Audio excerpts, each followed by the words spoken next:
नमस्कार,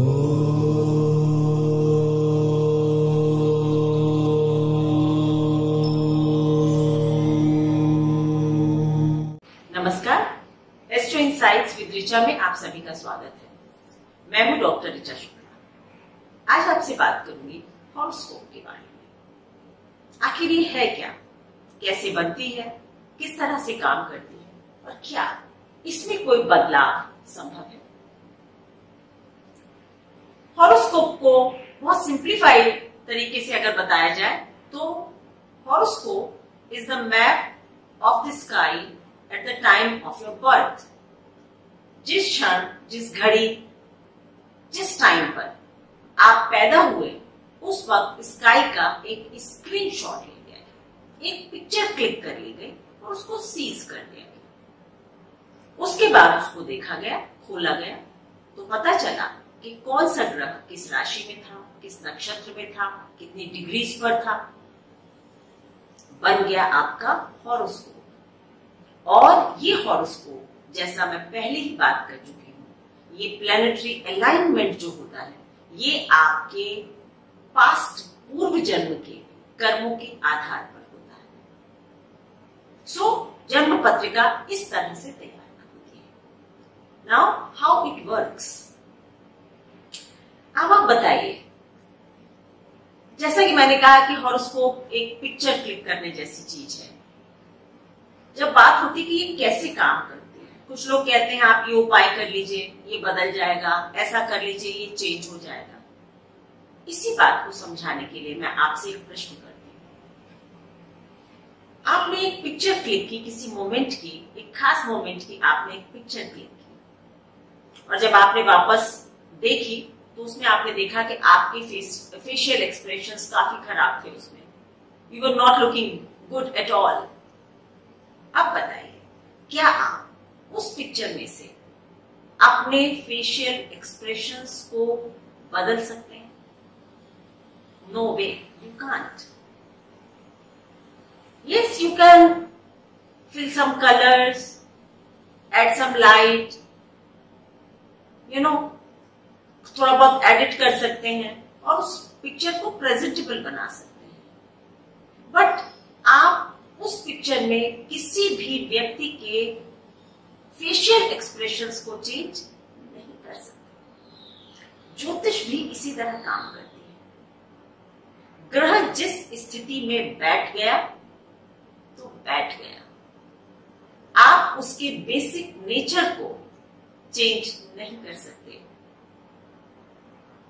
remedial measures के द्वारा आप उसको थोड़ा बहुत चेंज कर सकते हैं, थोड़ा लाइट दे सकते हैं, थोड़ी सी कलर उसके चेंज कर सकते हैं, but you can not change the basic nature of that planet.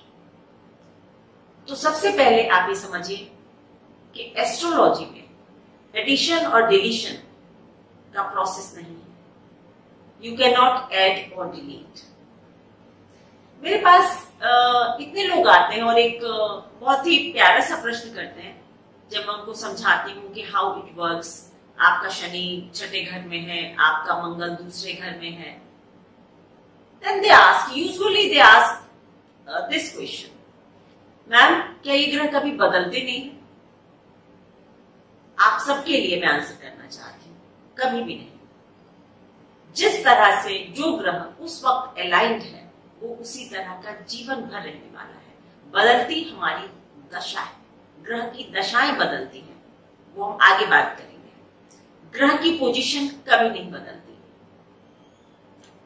Horoscope पर बात करना तब तक कंप्लीट नहीं होगा जब तक हम डिविजनल चार्ट्स की यानी डिविजनल हॉरोस्कोप्स की बात ना करें। डिविजनल हॉरोस्कोप्स हमारे जीवन के डिफरेंट एस्पेक्ट्स को समझने के लिए देखी जाती हैं। ये मैथमेटिकल प्रोसीजर से बनाई जाती हैं। 16 वर्ग चार्ट हम बनाते हैं और आपकी शिक्षा, संतान, पढ़ाई लिखाई सबके लिए हम अलग अलग हॉरोस्कोप्स को देख सकते हैं। मतलब यह है कि वो आप एक तरह से समझ लीजिए कि micro study of that house है। डिविजनल हॉरोस्कोप्स में सबसे इंपॉर्टेंट जो वर्ग चार्ट है वो है नवांश और D9। ऋषि पारशर ने नवांश को बहुत ही महत्वपूर्ण माना है। और मैंने भी अपने अनुभव में ये पाया कि Navamsa is the key of your life. आपके हॉरोस्कोप में अगर कोई ग्रह उच्च का है और नवांश में वो नीच का हो जाता है, तो डेस्टिनी आपको एक बहुत बड़ा इंडिकेशन दे रही है उस प्लैनेट के बारे में।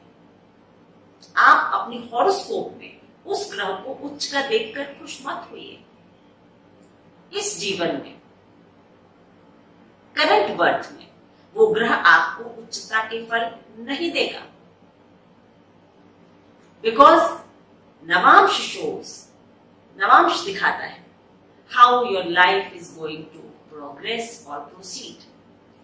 कुछ ज्योतिषी इसको केवल स्पाउस के हॉरोस्कोप की तरह देखते हैं, जिस पर मेरा मानना नहीं है। स्पाउस का हॉरोस्कोप है, आप उससे स्पाउस भी देख सकते हैं, बट मैंने अपने एक्सपीरियंस में देखा है that Navamsa shows you the path of your life, how planets are going to behave in this birth.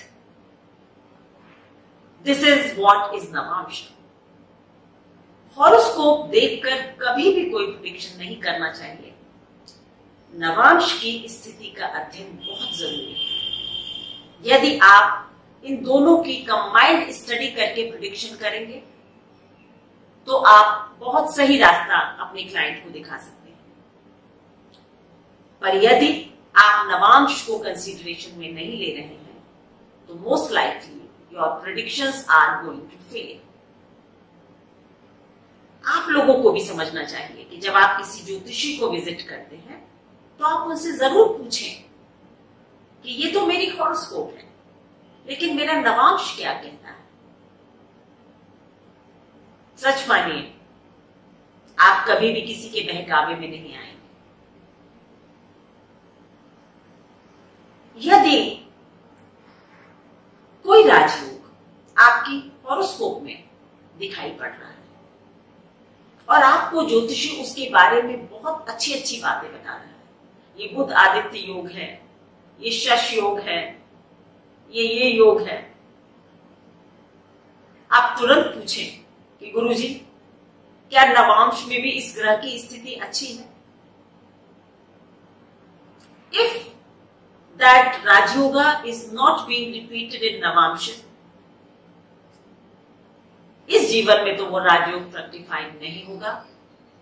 और यदि किसी दशा में या किसी उसमें फ्रक्टिफाई हुआ भी तो वो बहुत छोटे स्तर का राजयोग होगा। इसीलिए बहुत लोग कहते हैं मेरी पत्री देखकर तो बहुत लोगों ने कहा कि बहुत अच्छी पत्री है, बट मेरे जीवन में ऐसा कुछ भी नहीं है। It is just because of आपने नवांश को नहीं चेक किया था। आज की जो मेरी टिप है आप सभी के लिए वो ये, नंबर 1, ज्योतिष में ऐड और इरेज का ऑप्शन नहीं है। नंबर 2, आप जब किसी ज्योतिषी को विजिट करते हैं और वो आपकी जन्म पत्रिका पर कुछ अच्छी बातें आपको बता रहे होते हैं या खराब बातें भी बता रहे होते हैं, तो आप उनसे एक प्रश्न जरूर करें कि नवांश में इस ग्रह की स्थिति कैसी है। अगर कोई ग्रह बहुत खराब स्थिति में नीच का भी अगर बैठा हुआ है आपके हॉरोस्कोप में और नवांश में जाकर वो उच्च का हो जाता है, इस जीवन में आप उस ग्रह के सारे अच्छे फल पाने वाले हैं। मेरी इन बातों को ध्यान रखें और इसी तरह से ज्योतिष को समझें। आगे आपसे बात करती रहूंगी। धन्यवाद।